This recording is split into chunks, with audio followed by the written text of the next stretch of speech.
O Senhor esteja convosco. Ele está no meio de nós. Proclamação do Evangelho de Jesus Cristo segundo Lucas. Glória a vós, Senhor. Naquele tempo, grandes multidões acompanhavam Jesus. Voltando-se, ele lhes disse: Se alguém vem a mim, mas não se desapega de seu pai e sua mãe, sua mulher e seus filhos, seus irmãos e suas irmãs, e até da sua própria vida, não pode ser meu discípulo. Quem não carrega sua cruz e não caminha atrás de mim, não pode ser meu discípulo. Com efeito, qual de vós, querendo construir uma torre, não se senta primeiro e calcula os gastos para ver se tem o suficiente para terminar? Caso contrário, ele vai lançar o alicerce e não será capaz de acabar.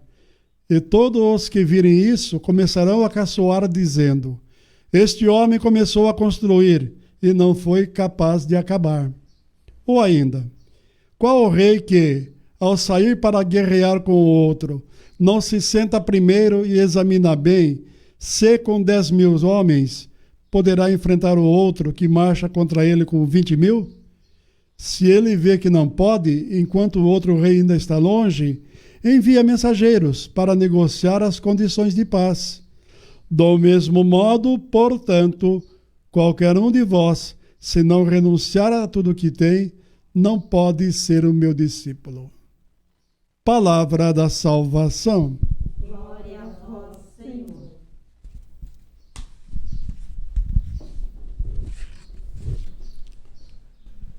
Meus irmãos, nesses dias todos, São Paulo vem refletindo sobre nós, sobre o amor. O amor nas suas dimensões humanas e nas dimensões divinas, que é a resposta à gratuidade do amor de Deus sobre cada um de nós. E São Paulo diz para nós hoje, né? Não fiqueis devendo nada a ninguém, a não ser o amor mútuo. Só isso que Deus quer de nós. O que devemos aos outros é o amor. Então, o exercício do amor é a nossa diretriz, é a nossa mandamento maior. Porque quem ama o próximo está cumprindo a lei. De fato, os mandamentos: não cometerás adultério, não matarás, não roubarás, não cobiçarás. E os outros mandamentos se reúnem no mandamento do amor ao próximo, amando como a ti mesmo. Os mandamentos da lei de Deus não eram maus. Eram importantíssimos e continuam sendo até hoje. Porque são diretrizes e normativas para que nós possamos viver no mínimo do respeito mútuo a cada um de nós. Mas quando nós colocamos somente força de lei sobre os outros, nós condicionamos o amor. Porque eu posso dizer que eu sou fiel. Eu posso provar a minha fidelidade porque eu sou cumpridor de leis e vivo na fidelidade. A minha fidelidade conjugal, no amor e respeito com os filhos, com a minha comunidade, eu posso perfeitamente ser um fiel. Mas essa fidelidade, muitas vezes, ela é regida pela lei, da intransigência da lei. Também não permite que eu dê um passo a mais. Esse era o problema dos fariseus. O peso da lei, muitas vezes, oprimia e deixava morrer a exigência do amor fraterno entre eles. Então, como diz, viver a lei de Deus, mas por amor a Deus. Viver o amor de Deus por amor a Jesus. Viver o amor de Deus pela prática do exercício do amor ao próximo e a caridade fraterna entre nós. Jesus, no Evangelho de hoje, está caminhando.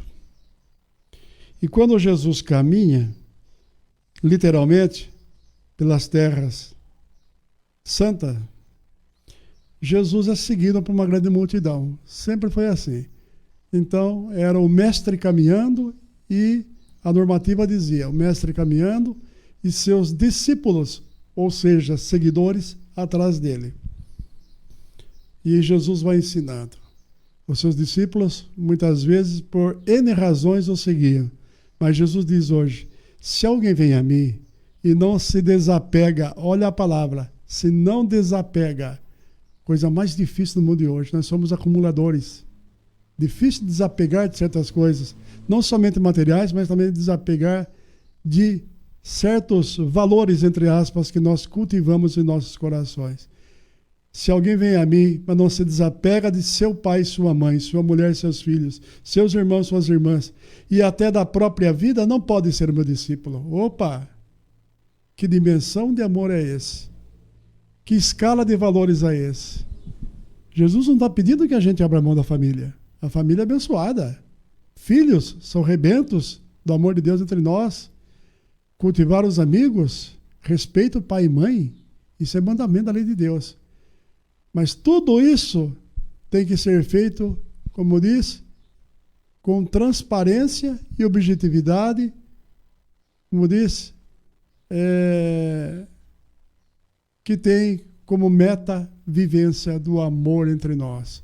Tudo isso, então, como diz, é um amor relativo diante do amor absoluto de Deus por cada um de nós. E o amor de Deus só faz a gente valorizar essas coisas e dar-lhe a correta compreensão e a correta, como eu disse, vivência da fraternidade entre nós. Para isso nós nos preparamos, meus irmãos. Para isso é que nós devemos nos preparar.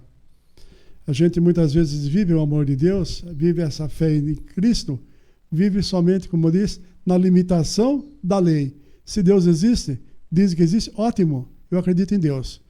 Mas um Deus, como eu disse, que pouco me importa se ele morreu numa cruz, um Deus que pouco me importa que diga que ele não morreu, o que importa é que ele morreu numa sexta-feira e sábado é feriado prolongado. Isso é muitas vezes o nosso cristianismo passa disso. A vivência do amor diz que tudo isso nós temos que superar na prática do amor de Deus. De que modo? Primeiro, tomando a nossa cruz e seguindo-o. Opa, então o discipulado exige o quê? Tomarmos a cruz de cada dia. E quem de nós não teve cruz? Se Jesus carregou a sua cruz, quem somos nós para ausentarmos da nossa tarefa do dia a dia? Que nós tomemos a nossa cruz, seguindo nos passos. Seguir nos passos é seguir nos métodos, na palavra, no ensinamento, principalmente beneficiando-se da misericórdia de Deus em cada um de nós. Para isso nos preparamos.